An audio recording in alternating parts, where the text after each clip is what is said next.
I want to spend a couple of minutes just before we even introduce ourselves formally, just giving you a little bit of context about what we're talking about, what we're going to discuss today, give you the sort of meta view of things. I guess it was a couple of weeks ago, Sarah and I got together to discuss what we wanted to present today, and we agreed that we wanted to talk about a program that we've been involved in, each of us has been involved in over the last couple of years, that we call Portage. We'll explain what that is in a minute. In the course of that discussion, we started to dig into the data that we have collected over the years for this program, and we kind of came to the simultaneous realization about the inadequacy of that data to describe the experience that students were having in this program, and even more, the sort of banality of that kind of pre and post numerical data. And so that led to an interesting discussion, a meandering discussion, as is often the case with Sarah and I, and led to a number of questions that we both had about assessment in general, and this kind of mutual disdain is a too strong a word, but a mutual kind of discontent with certain assessment practices. And so we talked more and more about that and decided that rather than talk about Portage in particular, we would actually zero in on what it was we were trying to get at in our conversation, which was this kind of discomfort with assessment practice in general, and we decided that we would just talk about that. Now, I just want to be clear right off the bat that this is not a anti-assessment tirade. As educators, we understand that well-conceived, thoughtful approaches to evaluating learning experiences with the goal of improving and making those experiences more meaningful is a worthwhile thing to do. So let's just put that aside for a second, because we also think that this assessment culture that has embedded itself so deeply into the marrow of higher education is a thing worthy of scrutiny and critique and questioning. And so we're here just to simply add our voice, our humble voice, to the chorus, the muted chorus, I would say, of people who are critiquing this assessment culture. We're going to do that on two fronts. One is we're going to, in a cursory way, investigate or situate assessment culture in a sort of political or ideological or historical context in a very sort of brief way, just to see who is best served by this assessment culture. And secondly, we're going to raise some questions about that most preferred version of assessment practice that we are all very familiar with, which is the learning outcomes approach to assessment. And we're going to do all of that by using this Portage program as a kind of case study, as an example of a program that is ill-fitting for that kind of learning outcomes approach to assessment. So all of that leads to our formal introduction. So my name is John Hanna. I am the Assistant Director here of Student Learning Support at Ryerson University in Toronto, and Student Learning Support is just the name that we give to our version of academic support programs. This is a full suite of academic support located in one place on our campus. And my name is Sarah Cloak, and my role here is as a student accommodation facilitator with academic accommodation support.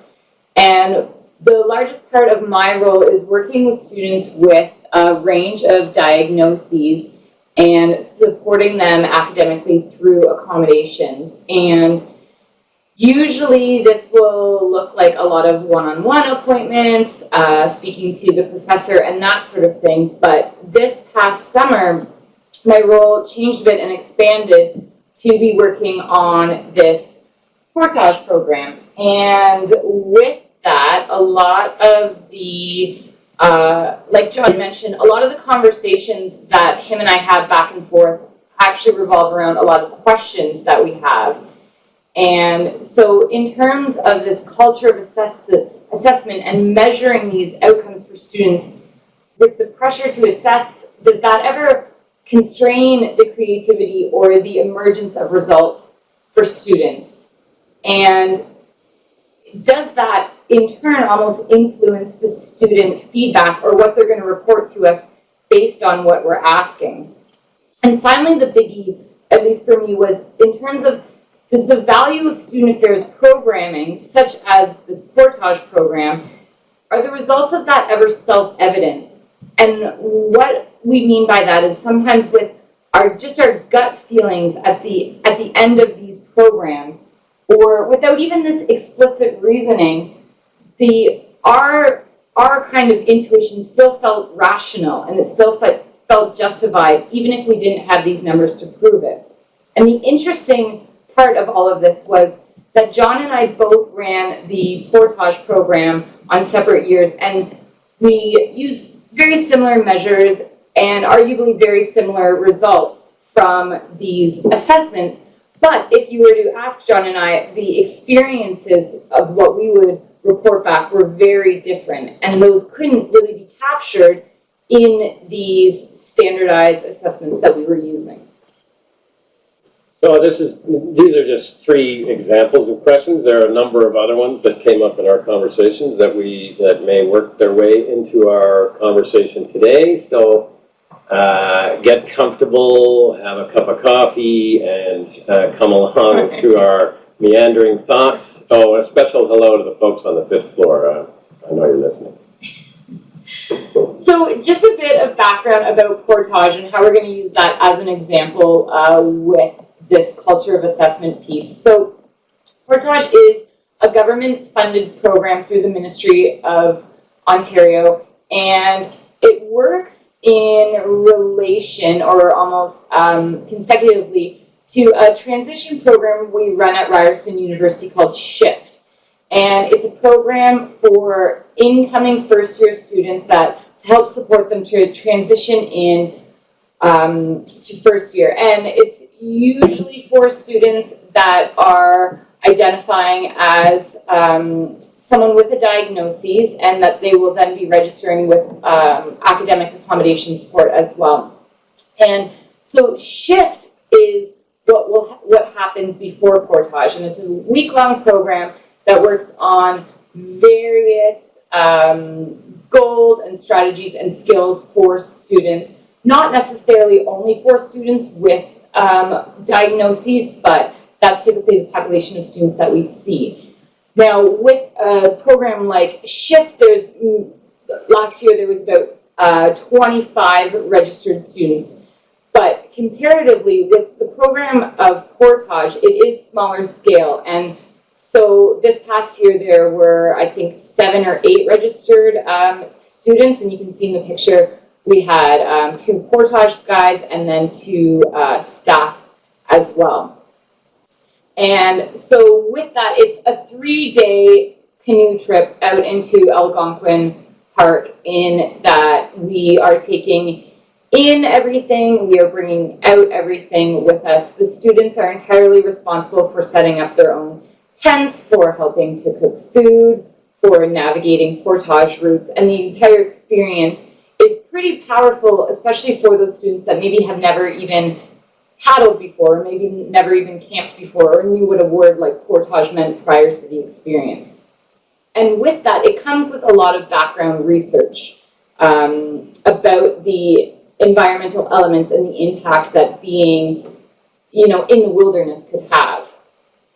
So I can speak just briefly a little bit more about that, because it's one of the questions that comes up that came up for us for sure in this, and I think it comes up for all of us at times, the question of when is it finally good enough to just rely on the previous supportive research to engage in a program without having to collect a lot of data. I know that sounds like an anti-assessment approach, but really the research that has gone on about the value across various dimensions of outdoor programming like this is robust and deep and ubiquitous, and over and over again in the literature since the founding of Outward Bound for sure. There is study after study after study that reveals in some way that there is value to these programs.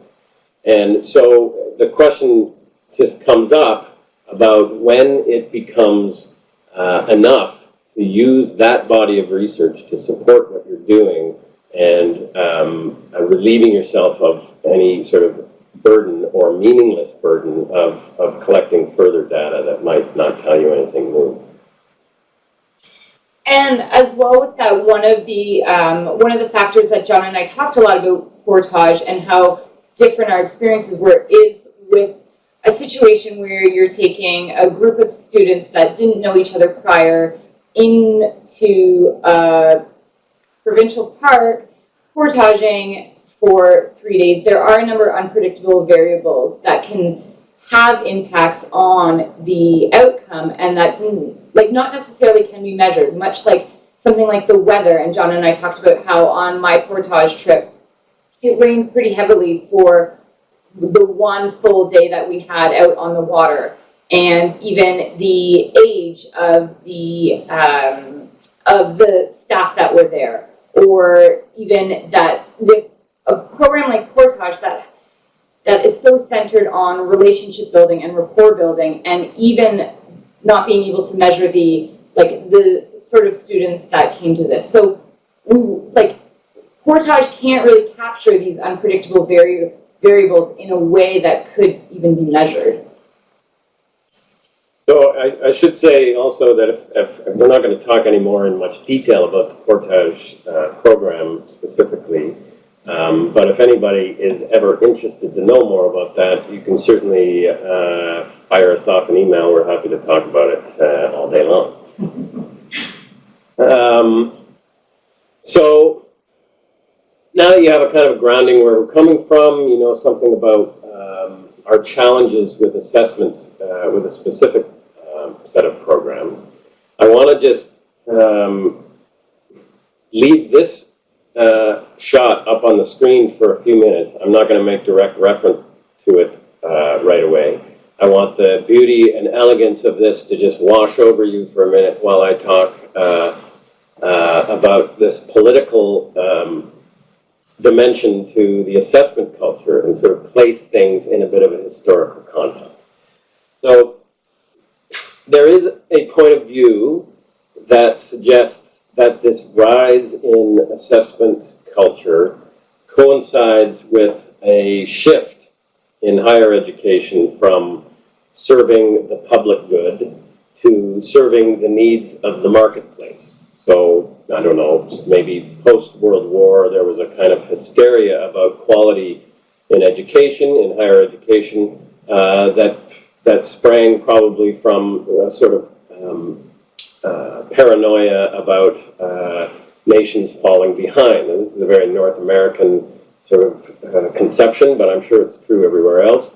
And so in those sort of shrill calls for in better quality of education to be more globally competitive, that began this shift and this sort of pernicious takeover of higher education from global market forces.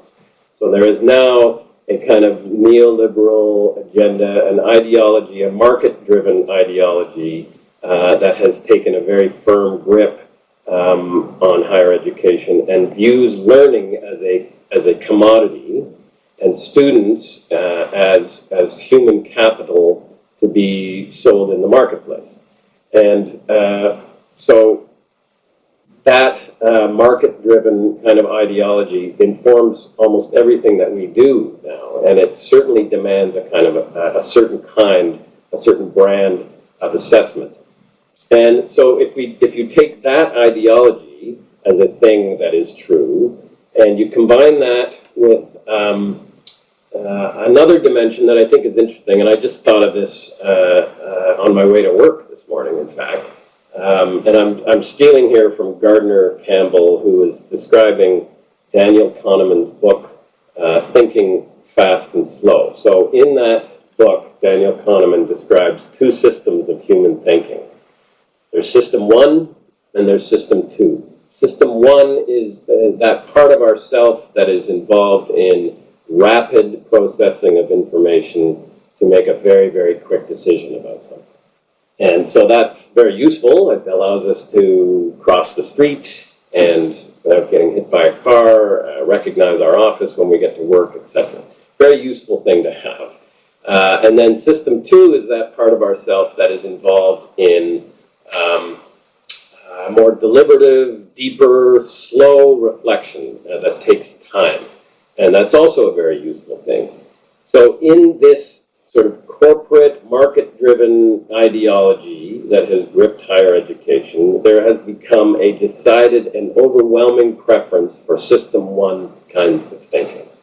So the sort of speedy, rapid response, efficiency, productivity, quick responses to shallow questions, as opposed to slow responses to deep questions. And so if you take these two things, and both of them are arguable, no doubt, but if you take these two things, a sort of political ideology that favors the marketplace, and a thinking system that favors quick processing, the marriage of those two things produce this perfect offspring, which is what you see on the screen in front of you, which is this assessment loop, or this assessment process that we're all quite familiar with. And this is the preferred approach to assessment based on prescribed learning outcomes. Okay, we're all familiar with that. It's a kind of an orthodoxy that is expressed over and over and over again in the literature. If you look if you look through the assessment literature, there's very, very little about critique of assessment itself. There's a lot about how to do assessment, technique and methodology, and most often it comes back to this kind of learning outcomes approach. I'm just going to read you a very short quote from an article published in 2008 in the NASPA Journal, which is a journal for student affairs administrators. This is an article by Adam Green, Elizabeth Jones, and Susan Alloy called An Exploration of High-Quality Student Affairs Learning Outcomes Assessment Practices. They say, and I quote, "For assessment to result in improvements to student learning, these key elements must be in place." So they're referring to the elements that you see on the screen. And that kind of orthodoxy, like I said, is expressed over and over and over again. And it comes from a kind of rationalist approach to knowledge building. And that rationalist approach, sort of Newtonian reductionist kind of approach to knowledge generation, is probably the kind of approach that is most informs what we do in education. And it's not an inevitable approach. I'll read you from Brent Davis, the sort of background to that approach. He says, "Following the new model, the teacher and curriculum planner first determined the desired outcomes, then identified the foundations that would enable the eventual attainment of those outcomes, and finally laid out a sequence of incremental steps that led from start to end. The results were lessons and programs of study that, like prevailing beliefs about knowledge, were assumed to be independent of time and place and hence suitable for everyone, everywhere." So that's a kind of philosophical idea that informs a lot of what we see in education in general. Things like curriculum, things like standardized tests, things like assessment practices, learning outcomes, Bloom's taxonomy, all of these constructs arise out of that philosophical position that sees learning as inherently measurable and outcomes as discrete and relevant to all people in all time. So these are things that we think are open to scrutiny, for sure, and in certain cases, like our experience with Portage, is not only inadequate to capture the experiences of learners, it actually hinders what is possible when we design and implement those programs. So I think this is such a great visual of what John was summarizing there. So this is part of the feedback form that we administered at the end of Shift and Portage.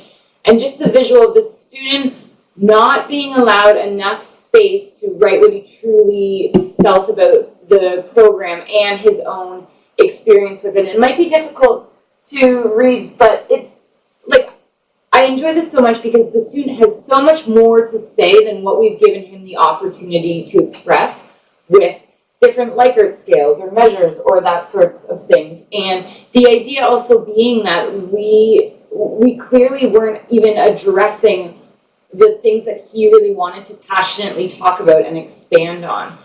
And so what I struggle with is how can this sort of rich data that the student is giving forth to us fit into the loop that was on the prior slide, and it just doesn't fit so nicely into it. Which goes really greatly, or works great with the next visual here, of the idea that sometimes we feel like with these assessments, it is this square peg trying to just be pounded into the circle hole. So, I mean, I'm sure we've all felt that. I'm sure we've all felt a pressure to evaluate or to assess based not always entirely on improving the learning experience, although we certainly all do that, for sure. But we are all aware of a kind of overt or subtle pressure to numerically assess some of the programs that we are involved in, because in that sort of market-driven neoliberal world that I described, there is an overwhelming preference for counting and accountability. We want to be able to count. Numbers are what are rational. Anything else is suspect because it's open to wild flights of speculation or interpretation, and the world is afraid of that now. And so there's a decided pressure to conduct numerical assessments. I have to say that we happen to work at a place in Ryerson University that is very, very open and innovative and tolerant of some risk, and it is a place that has allowed us to do this Portage program at some risk, and there is some chaos involved in it. There is something that is very difficult to measure. It's very difficult to quantify with numbers. And so I say all that as a preface to what I also feel is this pressure to enumerate the program in some way, and that I felt that pressure right from the get-go. And we've all probably felt that pressure when we pitch an idea to somebody, and often the first question is, how will you measure that? And that's a fair question, but I think that where this becomes problematic is when the pressure to enumerate something quantitatively gets in the way of what we are able to do. And this preference for numbers imposes itself onto all our assessment practices. It inevitably will influence the design and the implementation of that program. And so we are always looking to find ways to have countable moments in the enterprise. And we also, this preference for numbers must also influence the end experience of the students. This is what Sarah's been talking about, who now evaluate their experience somehow through the strict prism of our assessment scheme. And there are so it's inadequate at best, but it's also it's hindering at worst. And so to relate back to the experience of Portage, so again, these were students that had various diagnoses, mental health concerns, learning disabilities, and the irony being that part of my role is supporting the student in implementing various test and exam accommodations for them. And here we were administering this standard form to all of them without considering these unique needs of the students with various possibilities like alternative formatting, or even how we're distributing this. Is this meaningful for the student if the environment that they're being asked to complete these assessments in a classroom or in transition to another part of the program? And is it also explicit to what the intention is of this assessment and how their responses is going to be beneficial to us later? As well, talking about the previous visual with the student, writing outside the lines and on the back of the page, is that it doesn't necessarily always allow for that student's own narration or that student's individual experience. And when we're not asked to focus on this whole experience and instead on these smaller, more measurable factors, then the importance of this experience for the student, it almost seems to be diminished a bit for them, or almost seems to be a bit underestimated. And one of the things John and I have talked about is how rich that data is from that student narration and from those experiential variables, and that those may actually be more telling of the experience than scale or than something else that involves numerical data. Finally, one of the pieces with the Portage and with SHIFT was that it's a transition program, and when you're measuring something unique like transition programming, it is difficult to measure the impact of it and isolate that program as a variable. So the impact may only be knowledgeable to the student in hindsight or after the fact or after a point that we've even measured it. So it can be, again, it can just be difficult to isolate, and that with a more narrative focus, we can help also, I think, empower the student a bit more to rely on the student to make sense of what they've experienced or the impact that these programs have had for them. So I'm going to read you a quote that sort of captures nicely some of what we're talking about here. This is from Howard Dowdy. He's an academic at Seneca College here in Toronto. He writes, "Transforming education from dialogue into the personal acquisition of pre-digested, pre-packaged, and predetermined chunks of knowledge or individual competencies that can be externally observed, empirically measured, and judged by exclusively external criteria of validity makes a mockery of the transformative and ultimately emancipatory purpose of liberal education." So that's, that's a lofty thing to say, and we are, that's a deeply political statement about the state of education, and I think it's worthwhile highlighting that because that is part of what, part of the critique that is happening in the halls of academia is about that, and it's where we find ourselves. And in addition to the sort of inadequacies of the learning outcomes approach,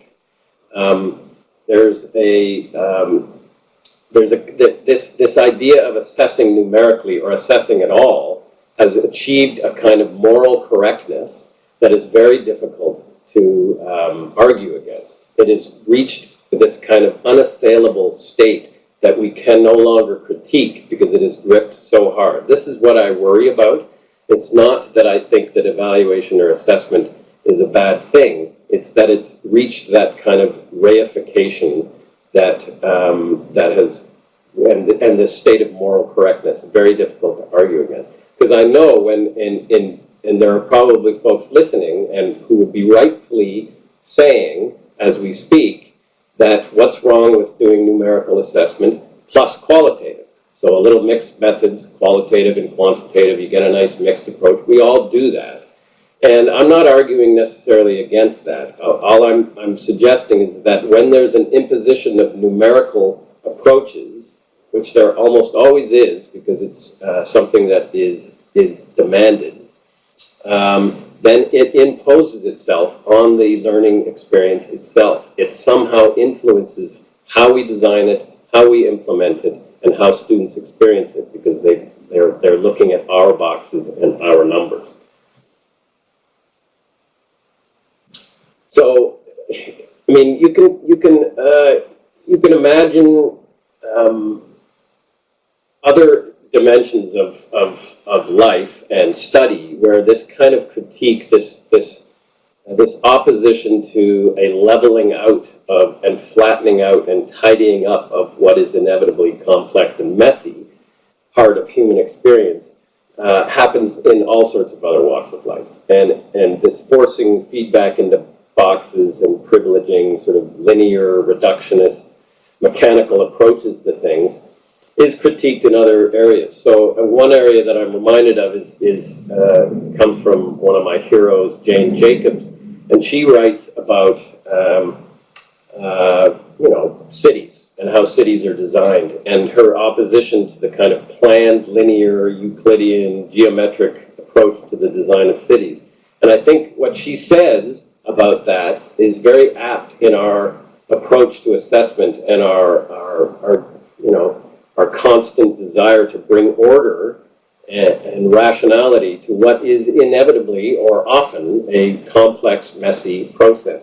She writes, I think aptly here, "There is a quality even meaner than outright ugliness or disorder, and this meaner quality is the dishonest mask of pretended order, achieved by ignoring or suppressing the real order that is struggling to exist." So I like that quote juxtaposed on this image because we can see a student who is struggling to express some sort of real order that is in him that we haven't given space for. And we have imposed the mask of a kind of pretended order over top of it and created a kind of experience or a prism through which he has that experience. So with that, there almost comes the point of a what now or what next. And so as John and I were talking through this idea and saying, here's our views or here are our challenges with typically developed assessment, we thought about more so the idea of incorporating these assessments into the actual program for students and into part of that experience for them. And for something like Portage, the value of the reflective experience for that and the narration for the student to be able to write about their experience without the contrived ticking of boxes is valuable for them, and it's valuable for us in terms of measuring their experience, but also for them. And that, as I mentioned before, it really helps to support the student to make sense of that experience independently and on their own. And most of the time, with their experience, they can only do that through writing it out themselves. Added to that is the idea that this narrative piece can be quite therapeutic for them. It can help them understand what they've experienced more. And it is a really nice symbolic closure for them to be able to write about it, as opposed to, as John mentioned, us telling them what to write about. If this was an open-ended response for them, the data would still be rich. We would still be able to highlight those range of contextual factors which influence the outcomes, but it would also be beneficial to the student. And I think it would also be impactful for them, as the same way that the last 3 days we're canoeing through a provincial park, being able to process that on their own. It is important, if not more so, than a typical quantitative assessment. So I can describe a little bit what it is that we actually did with some of the assessments in Portage, so you can have an idea of why we found this challenging and what we ultimately discovered. Is, at the beginning, because of that pressure and because, we also want to try to measure things, it has a kind of there was a draw to that. And so we early on designed, typical pre and post tests to measure the sorts of things that the research was saying outdoor programming would help students to develop. So things like increased confidence or increased preparedness. Things that are, maybe difficult to measure objectively on a Likert scale, but we were interested to see whether there would be any movement from of students on along those scales. And so we designed typical pre and post things based on our prescribed learning outcomes that we made clear to the students as we went through the trip. So very early on, the early iterations of this trip were very, very different than the later iterations. So the early iterations were based on a very, very prescribed approach, based on what it is that we wanted to see students to develop as a result of doing the trip. And so we designed a kind of curriculum that would accompany the trip, and we designed assessments that we gave to the students on the bus on the way up, and then also again on the bus on the way down. They were short, they were fairly insubstantial, but they were very easy to compile into a set of compelling narratives that showed that students before the trip were not quite as confident as they were after the trip. And that, I think, affected the way the students actually, they ended up trying to give us what we thought we wanted to hear, essentially. And it kind of influenced the way they thought about the trip. And in subsequent years, because of the things that students told us maybe years later, were very interesting. And the kinds of realizations that they themselves had about the effect that trip had on their development as a student, or on their approach to school, or their connectedness with other people at the university, etc. These things that they told us far after anybody had ever asked us for assessment, sometimes years later, told us that we should start to let go of some of those learning outcomes that we were prescribing and just allow the students to actually tell us what they were getting from this trip. That in itself was valuable. And that I found it interesting how difficult it was to let go of that prescribed learning outcome approach and just to let the trip be what it is, and know that ultimately the way to measure it was going to be wide open. And the people who were asking me for assessments on this experience were going to be unsatisfied with the kinds of numbers, because I wasn't actually adding up any numbers.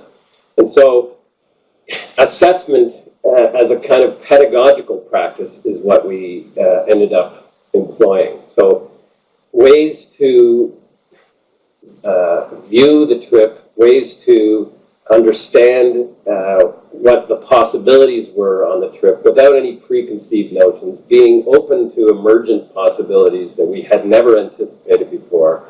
That was how we went about this from then on.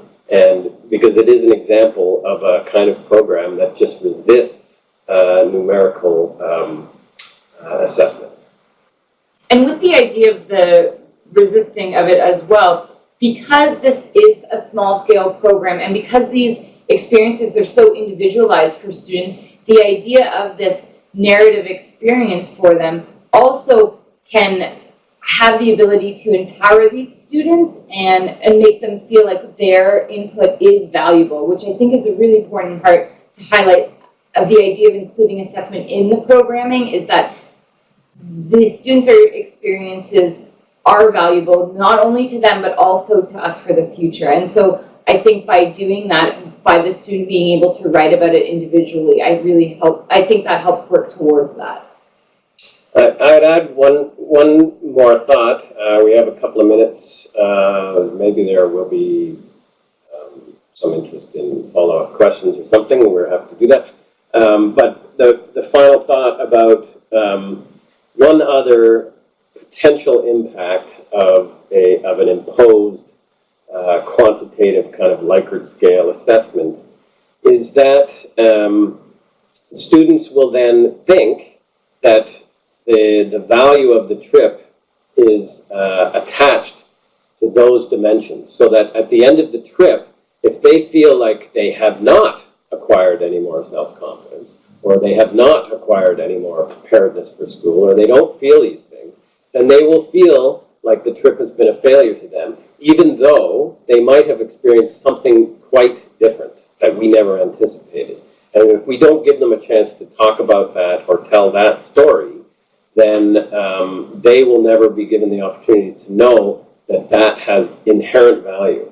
And so we may be, in some cases, setting students up for feeling like what they have just done is ultimately, has ultimately been a failure. And when we, as educators, define learning outcomes so strictly at the beginning and then find out that those learning outcomes were not achieved, then we ourselves will deem the enterprise a failure, even though something else equally important or more important may have happened. So I think that's probably it for us. Forgive us for being, this is meant, there certainly were no prescribed learning outcomes to this presentation. So we hope that this will just maybe prompt a little bit of thought as you are undergoing your next assessment to maybe make you think a little more deeply when you are trying to define your next set of learning outcomes based on action verbs. And ask yourself whether that's actually going to hinder or influence in some undue way the way you are designing your next program. Thanks everybody for listening. I don't know if we're the last presentation or not, but or if Michael's rejoined us. So I will say thank you and bid everybody farewell, unless anybody has anything they want to add.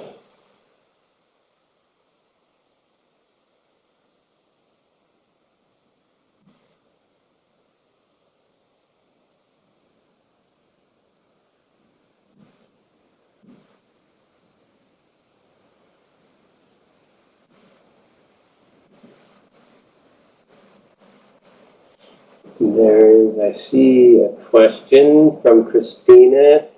We have two questions. How have you demonstrated the value of portage to stakeholders?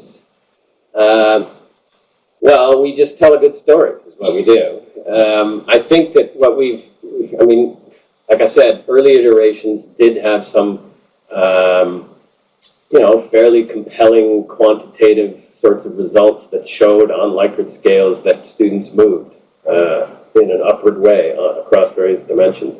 That was enough to maybe convince people to keep it going.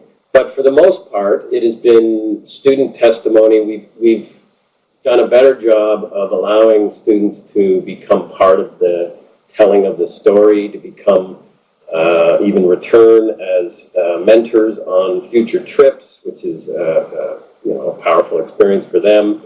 And we presented at some conferences.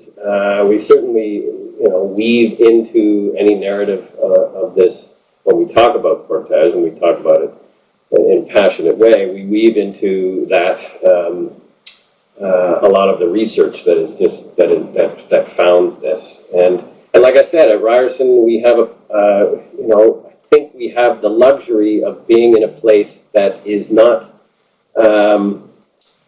overly demanding when it comes to strict quantitative measures. There's room here for more a narrative approach to storytelling. The next question Christina asked was, how can you imagine a balance between human testimony and quantitative assessment? And I think that question loops or connects back to the loop that we were referring to, where the first idea being that it was to create students and learning assessments and outcomes. And with the imagery of this square peg in a circle hole, is to start with the human testimonies. And I believe that you can extract themes from those, and that those can help navigate future quantitative assessments, but that there still needs to be the value placed on that narrative experience for the student, and make that the the starting, and that the quantitative can be extracted from that, but that the focus and that focal point should still be that human testimony. I'm just going to add quickly to that you know, Sarah mentioned at the beginning that this Portage program is very small scale, so that it involves very small numbers of students. And so to impose sort of quantitative assessment at the beginning on a very small sample doesn't seem to make much sense to me. I think if we ran this program for the next, you know, several years, there may be a body of numerical data that might have some weight, but doing a numerical quantitative assessment on the experiences of 5 students doesn't seem to me to have much weight to it. So it's easy to combine both, but like I said, I think the quantitative gets in the way at worst. I think at best it's just meaningless, but at worst it actually gets in the way. But that's a very good question.